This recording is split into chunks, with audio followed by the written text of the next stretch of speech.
guys, it's Saffy Chantelle here, and in today's video I'm going to be sharing with you my top 10 tips on how to pass your exams, but not just pass your exams, pass them extremely well and hopefully pick up a few A's there as well. So this video is a collab with Catherine Olivia and I'll link her channel down below in the description. You should definitely go check her out and subscribe.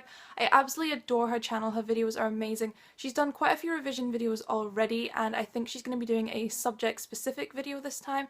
So if you're struggling for revision tips and you want more than just what you see in this video, then go check out her channel, I'm sure you will love it. If you're new to my channel, then please be sure to subscribe, the button is just down below and it's free, and give this video a thumbs up if you find these tips helpful, or just if you like my video, to be honest. So obviously exam season is approaching really soon, and I know a lot of you will have done your mocks, or if you're in Scotland they're called prelims, and I really hope you guys did amazing on that. But if you didn't, then hopefully these tips will help you kind of boost your grade up so that you get the grade you desire. So my first point is, if you want the grade, you really have to work for it. What you put into your revision is what you will get out in the form of a grade. Something I've seen happen to people before is they will not put in enough revision, but then they'll be upset when they don't get the grade they wanted.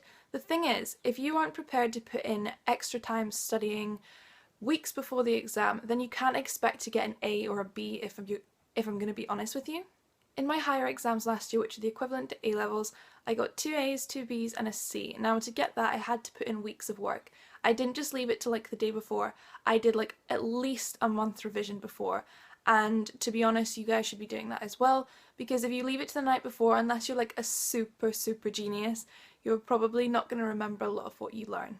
Cramming is alright for a test, which is very small and it's just a class test, but I wouldn't use it as a foolproof method to passing your exams. So really what you should be doing is starting off with the mindset that you're going to put in the work, and that way you will get the grade you want. My second tip is, before you start your revision, to make a revision timetable. Now I did this and I personally didn't always stick to it, but it's something to get you in the mood and in the frame set for committing to revision. Now I know you can get apps that help you with revision. You can plan out what day, what time and what subject you want to do. It lets you colour code it, but what I would suggest is doing a paper timetable. Now the reason I say this is because you will spend more time on it thinking about things that you need to get done. You can colour code it with pens, make it very visual, and then stick it up on the wall somewhere where you're going to see it every day. I think if you have your revision timetable on an app on your phone, then you're not very likely to check it as often as something you might visually see, because you might forget to go onto the app. But if it's right there, say, on the wall above your bed, then you're probably going to notice it at least a couple of times a day. My third tip is to revise as soon as you get home. Now I know this may sound like a really daunting thing, like you've had a full day at school or college, or even uni, and you just don't want to do any more work. But the thing is, by the end of the night you're going to start to get more tired and you're not going to take in as much information, so you really want to get it done as soon as you come home from school or work or uni, as I said, and that way you'll be more motivated to do it. So when you come home, just grab yourself like a drink, a nice snack, something healthy preferably, as it's going to fuel your brain a lot better, and sit down in a nice study space and maybe do an hour to 2 hours revision depending on how much you need to do. Obviously if you come home from school and you're feeling super tired and not up to it, don't do it right then, as you're not in the right frame set of mind. Maybe take a nap or a relaxing bath and then start on it. Try and get it done before you get into things like watching Netflix or YouTube, because I know when you start binge watching things you do not want to stop, and then it's so hard to like carry on with everything. My fourth tip is to begin with the hardest topics first. Now for me this has always been a kind of daunting thing, because if I don't understand something then I feel kind of more stupid starting with it, because like I don't know what I'm doing and it seems to take a lot more longer to absorb the information. But I promise you guys, if you start with the hardest topic first, then you're gonna feel so much better by like say the end of a week, because you're gonna have grasped that, and then you can do less revision and a lot easier revision on the stuff you do know. So for example with me, I always found maths a little bit more trickier than say English, so I would be more likely to do maths first and go through past papers just to try and get a grasp of the topic and sort out a few things that I wasn't sure with, and then say I would move on to English, which I was more confident with. You will feel a lot more better about yourself and about your revision if you conquer the hard topics first, and like I said, that way later you can relax and just chill out and do the easier topics. And it also means you aren't rushing at last minute, struggling to figure things out, messaging your friends being like, oh my gosh, I don't know how to do this, I'm gonna fail, or telling your parents that you suddenly need extra help when you should have done that weeks ago. When revising, highlighters and colours are a must. It's a scientifically proven fact that you're more likely to learn better if you see things in colour. Most of the time when we read information it is in black and white or blue and it's nothing bright, nothing colourful, so it's likely to stick into your mind as basically everything you see is in this format. But if when revising you spice it up a little bit and you throw in lots of colour,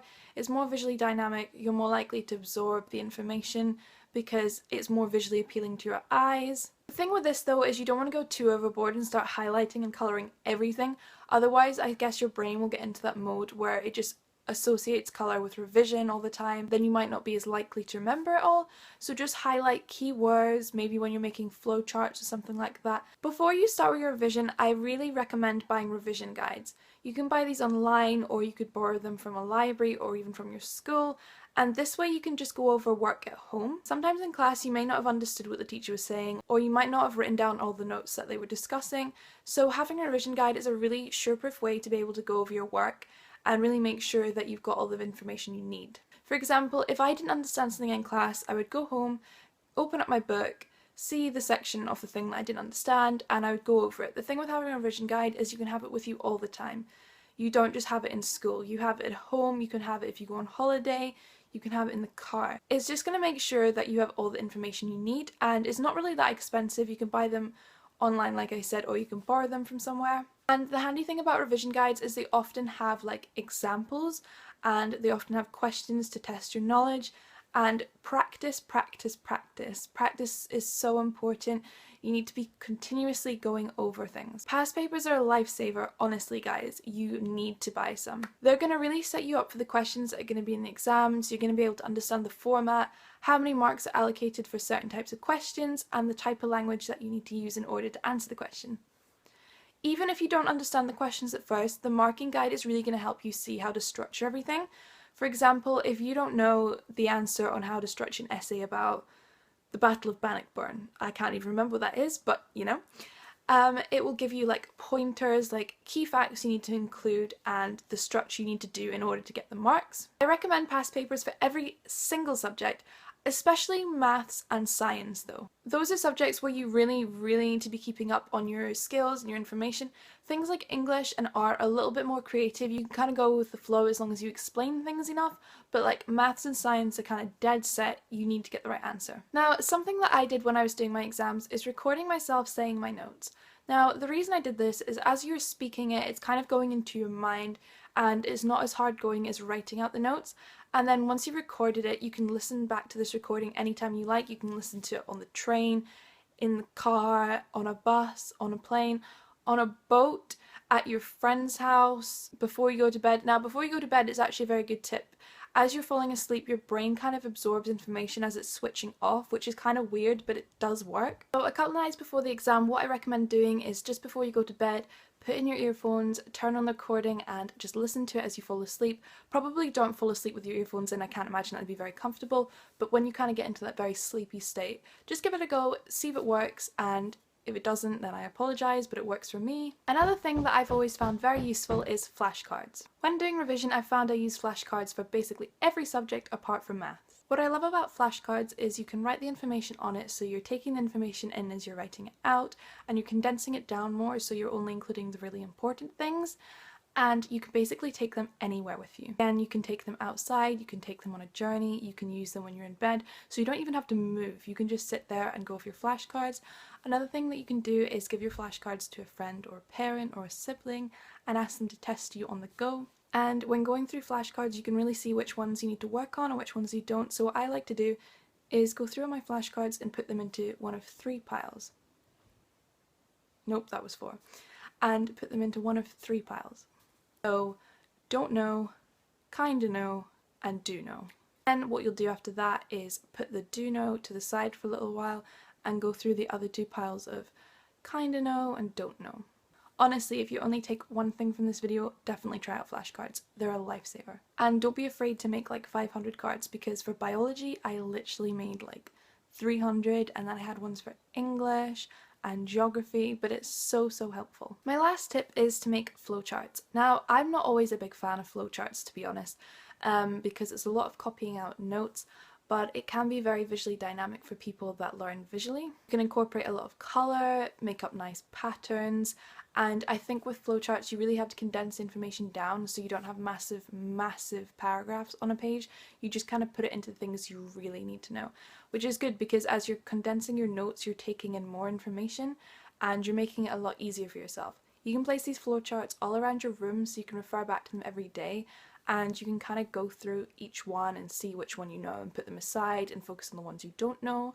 Flowcharts are really good for things like English, where you can put down quotes and their meanings and the analysis. They can also be good for drawing diagrams. Say if you're learning something in biology and you need to learn like the heart, you can draw a heart in the middle and label all the different parts and explain what they do. And make sure your writing is legible. Something that will not help you is if you write in teeny tiny little writing and then it's really hard to read back later.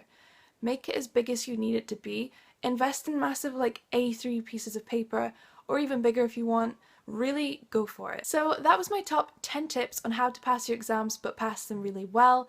I really hope you found them useful and that you will go away and take this video into consideration and try out some of these tips. Let me know in the comments down below what your top tips are, if you found these tips useful, if you're going to use any and what ones you're going to use. And also if you've done your exams before, let me know how you got on. Like, did you pass really well? Did you get what you wanted? What are your plans for this year?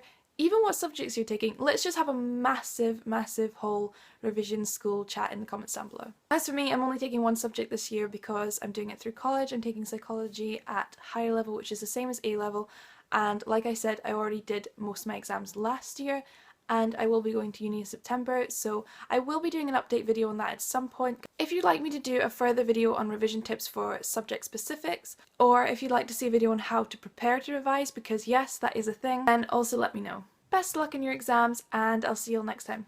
Bye!